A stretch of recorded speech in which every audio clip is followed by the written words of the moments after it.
Sa kanyang sona noong Lunes, binanggit ni Pangulong Marcos ang katagang PAC Silica, isang komprehensibong US-led na multinational project na balak kong ipatayo sa Central Luzon. Ano ba ito? Formal na nilunsad ng US State Department itong PAC Silica project noong Enero ng taong ito. Ang layunin po nito, magtayo ng isang international ecosystem o tawagin lang po natin isang international one-stop shop na ang produkto ay mga semiconductor chips at artificial intelligence computing. Bakit po siya ecosystem? Dahil lahat ng kailangan ay nariyan na. Mula sa mining ng mga rare minerals hanggang sa design at manufacture ng mga computer chips hanggang sa AI at data computing. Bakit PAC Silica? Ang literal na ibig sabihin po niyan ay peace through silicon. Peace dahil ito raw ay magre-resulta sa mutual prosperity at economic security. At silicon dahil ito raw ay raw material o ito ang raw material para sa mga semiconductor chips. Pero sa tingin ng ilan, ito rin ang palangga ng US sa nagiging dominance ng China sa semiconductor technology at artificial intelligence. At backup plan din para sa Taiwan na ngayon primary manufacturer ng computer chips worldwide. Ano naman ang ating papel dyan? Nitong Abril, inanunsyo ng US at ng Pilipinas ang planong magtayo ng isa pong Special Economic Zone para sa PAC Silica sa dating Clark Air Base sa Pampanga. Ito po yung New Clark City. Ambisyoso po ang plano. Sa loob ng espasyong 75% ng laki ng buong Marikina, magtatayo po ng mineral processing plants, research and development centers at semiconductor design and fabrication facilities at data at AI computing centers. So nakakalula po ang mga projection ng Bases Conversion Development Authority. Ang mga ngasiwa doon sa site na yan.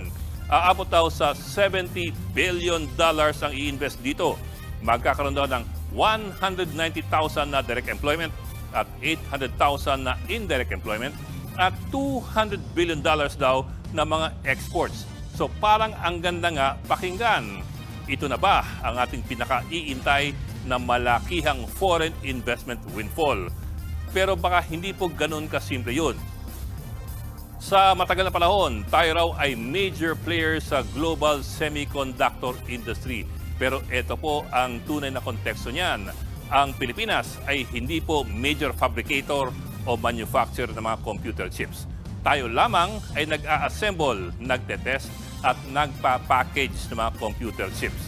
Sa madaling salita, maganda man pakinggan na major semiconductor player tayo, pero hindi naman po tayo manufacturer. Kumbaga, para tayong mga bagger sa SM.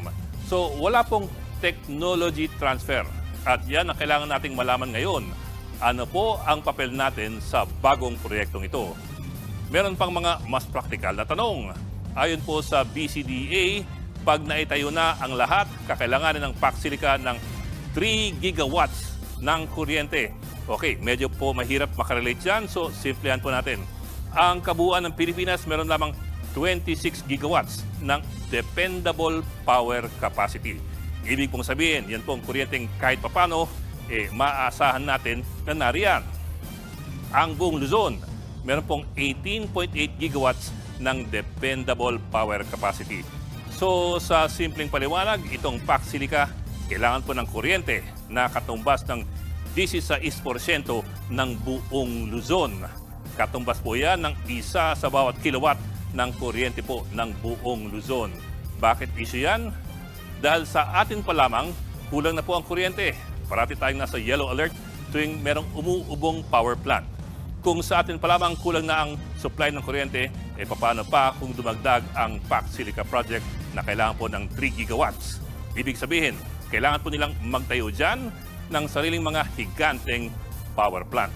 Isa pang tanong, may kinalaman kaya dito ang panukala ng Pangulo sa kanyang sona na buksan ang diskusyon sa nuclear power?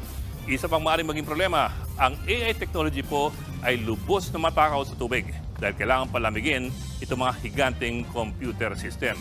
Sa tansya ng BCDA, kakailanganin ng 120 million liters per day pag fully operational na po ang PAC Silica site. Gaano karami yan? Katumbas po yan ng tubig na ginagamit ng kalahating milyong tao kada araw. Ayon sa BCDA, gagamit lamang sila ng surface water harvesting. Ibig sabihin po, kokolekta sila ng tubig ulan. Hindi raw sila bobomba ng tubig mula po sa ilalim ng lupa para hindi po makaabala sa mga residente at magsasaka sa Central Luzon. Yun lang, hindi po malinaw kung paano sila makakaipon ng ganong karaming tubig kung aasa lamang sa ulan. Pero para po malinaw, ito lamang po ay mga pagsubok na kailangang harapin at solusyonan pag matuloy ang PAC Silica sa Clark. Sa huli po, investment prospects pa rin ito na maaring makatulong sa ating bansa kung maayos itong ipagtutupad.